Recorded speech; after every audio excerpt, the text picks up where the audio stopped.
So I've had a couple guests on the channel recently that have both talked about the importance of skills, the importance of training, the importance of muscle memory when it comes to preparedness. I had Adam on from Defenders USA talking about dry firing and practicing and honing your firearm skills. I had the local prepper on who was talking about sort of the same thing, but an overall preparedness perspective of, your plans are not going to go the way that you think they're going to go. And the more that you can build up that muscle memory, the more you go through some of these plans in your head, the better your chances are that when something does happen, it's actually going to go the way that you actually plan it to. Because in our heads, it's one thing, but when something actually happens, things will go much different. And if we train for these, if we practice some of these things, we can sort of spot those things that are going to go sideways and correct those before it becomes a really big problem. So in today's video, what I want to talk about is 5 drills you can do at home with yourself, with your family, to just sort of get ready for these situations. And if something does happen, like a house fire, a natural disaster, or even something bigger, a bug in or bug out situation, we've either mentally gone through those things or physically gone through those things, and we're going to stand a better chance when something like that happens. So the first one I have is doing fire drills. And I know this one is sort of basic, but it is a really important one, because this is something that happens all the time across the United States, across the world. This is one of those emergency situations that could happen regardless of everything that's going on. So it is something we need to make sure that our family is all on the same page. They know exactly what they're supposed to do in certain situations. Growing up, we've probably done these quite a few times at school. At home, maybe not as many times as we probably should have, but we all had a pretty good idea about what to do in a fire drill. Children have a good idea about what to do at their schools, but do they have an idea of what to do in their homes? Do we know what we do? Do our spouses know what we would do? And I think it's important to sort of set those up, and everybody understands where you're going, what you're doing, what to look for as far as, hot points in the house, and, doorknobs and smoke, and what to do if the smoke does overcome you. So those things, I think it's important to teach the family what they should do in those situations, where they should go, how they should get outside. What if that first route is blocked off and they need to get out another way? So I think a fire drill is one of those really basic ones, but it's also a really important one because it does happen quite often around the United States and around the world. Along with the fire drill, a lot of people don't think about these as prepping supplies, but I think they are. Fire extinguishers, carbon monoxide detectors, smoke detectors, all of those things, are going to help in a situation like that. And like I said, we just never know when something like that is going to happen. Next is the shelter in place drill, because we never know, and this is sort of a few different reasons why this would be necessary. Or if you live in an area where there's hurricanes, tornadoes, possibly even earthquakes, airstrikes. I mean, any situation that could happen that would cause us to need to go to the safest location in the house, the location that's got supplies. We've got prepping supplies stored where there's food, there's water, there's alternative energy, light, things like that. That place in the house that is the safest place to go in the event that things around you are just sort of falling apart. Well, like I said, whether that's a natural disaster or that's something bigger.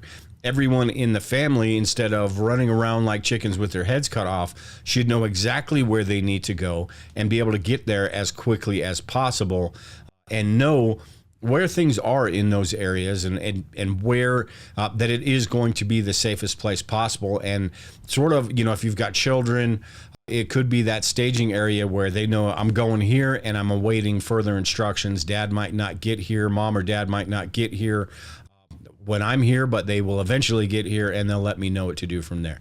So those shelter in place drills, even if you don't have children, they're still important, because you need to know. That helps you organize your prepping supplies, organize where you put things, and also sort of gives you that room to maybe reinforce a little bit, a room to work on and make sure it's the safest place in the home that it can possibly be.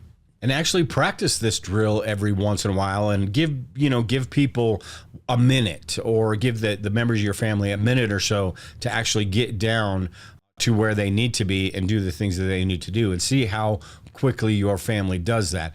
And do it, not a scheduled thing, but just spur of the moment.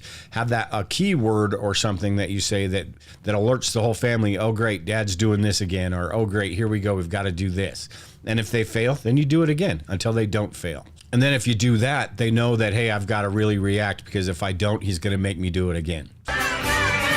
The next one I've got is a bug out drill. And this is one that we talk about in the preparedness community quite a bit, because you just never know when we're going to have to leave. And the quicker that, time is of essence in a situation like this. And the quicker that you can get your things packed that you're going to take and get out of there, the better chance you have of actually making it out before the roads get packed, or, all the chaos starts breaking out.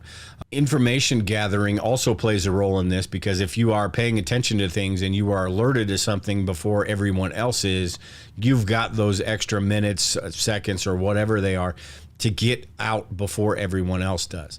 And with these bug out drills, these are really important in preparedness, because we can have the best laid out plan. We can have everything diagrammed down to how long it's going to take to pack the lights out kit, how long it's going to take to grab the food buckets. I mean, things like that. But if our family members or anybody that's going with us don't know that plan or haven't practiced that plan, and if we haven't practiced that plan, written on paper is one thing, but actually doing it, practicing it, finding out your weaknesses and fixing those weaknesses will help you get that time down. And like I said in the beginning, this is the same thing as doing dry fire drills with your firearms.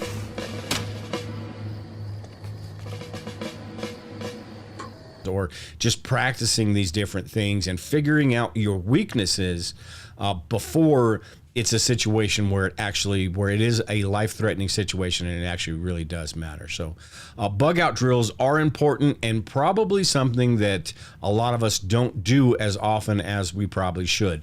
It doesn't need to be done once a month, unless you want to, but a couple times a year, I think it's a good idea to just spur of the moment, say that keyword, and everybody jumps up and gets that bug out drill going.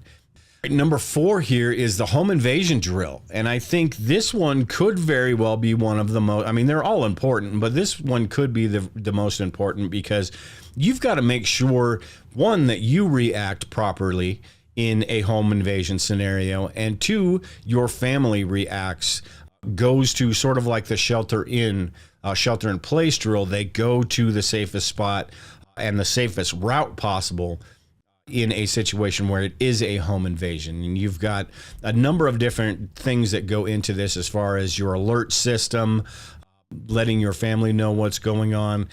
These training drills, this one is going to be one where it's different it's going to be different probably every time you do it, because the home invader could be coming from the back, could be coming from the front, it could be 2 or 3. So it is a situation where you would probably need to sit down and set up a scenario and see how your family reacts to something like that, and then critique how everyone did.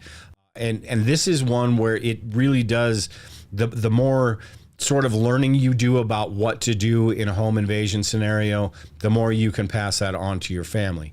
It's not always, pull your gun out and shoot. There are situations where it's protecting your family. There's legal implications to all of these different things. I've watched a bunch of videos and talked to Adam from Defense USA talking about how the best fight is the one never fought. So if you have an opportunity to get out of the way, if you're just protecting your stuff, That's a completely different situation if you are protecting your family. So these home invasion drills, I think, are really important because it'll give your family ideas about where the weaknesses in your home, where the entry points might be. It'll give them the understanding, especially if you have young children, where to go to get out of harm's way, what to do, what to hide behind, the difference between concealment and cover. I mean, so many different things that go into a home invasion drill. That and this could be an everyday situation, or this could be an SHTF situation where this is important as well. So like I said, one of the most important ones to do with your family, and make sure that they are going to react the way that you need them to react, because that's going to make your job better as the protector. That is going to make your job a little bit easier. And then finally, the fifth one I've got here is a blackout drill. If the power goes out, and this one is important for a number of different reasons. If you are not home, you want to make sure everyone knows where all of the different supplies are. Here I've got a video I did about a lights out kit. I've got a binder that explains different procedures, how to start the generator, where the lights out kit is, how to, we've got solar panels, how to make sure, how to hook up the battery, make sure you have energy that way. Make sure you're thinking through everything for your family members in the event that you're not there. At the same time, if you are there, you want to go through a drill where everybody knows exactly, give everybody things that they're supposed to do in certain situations. One person goes to get the lights out kit. The other person, somebody else, goes and checks the breakers and tries to figure out what exactly is going on. Everybody has their job to do in these situations. Now, this is a tough one because the lights go out and all of us, basically all of us just kind of sit there and go, oh no, what happened? Or just wait for the lights to kind of turn back on, right? But what if they don't? And I think this is a really important situation, especially when you consider if it's just an average normal day, not a huge deal, right? The electricity goes out and you've got to figure out where things are, what to do. But if you are in the midst of something that's going on, whether that is a natural disaster, whether that is something larger, that's when it becomes important for everybody to be able to find and do the things that they're going to need to do. And again, if you are not home, you've got to make sure everyone knows where the binder is. You've got to make sure everyone knows where that lights out kit is, where the supplies are, and the procedures and what they should do in those situations. So just a blackout drill is a very important one, and one of those sort of like the shelter in place drill that could happen, at any point. And honestly, a lights out, the power going out, something like that is probably one of the most common things that we can face. Now, most of the time, you're talking your power's out for an hour or so, maybe a couple days or so, but you just never know. It could be longer than that, and you've got to figure out why it is taking longer than that. And that could be something you could teach as well, is that information gathering. Figure out why this is happening and what steps would you take to figure out why this is happening. Listen to me very, very carefully. Look at that. It's all going to turn off. What? It's going to turn off, and it will never, ever turn back on.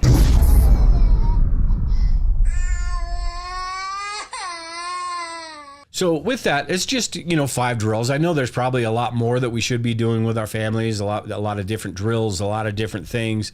Like I said, some of these drills sort of encompass a few different areas that we could be doing. If you have any thoughts, any things that you do with your family that may not be like a full-fledged drill like this, but different things that you teach your family on a regular basis to make sure that everyone's on the same page, leave those in the comments below. The more we practice these things, the more we stay up on this stuff, the better we're going to be able to react when disaster does strike, whether that be a localized, natural disaster or something much bigger and much more life-threatening. So at any rate, like I said, leave a comment below if you've got any good tips for anybody watching this video. But until next time, take care and prepare. We will talk to you all later.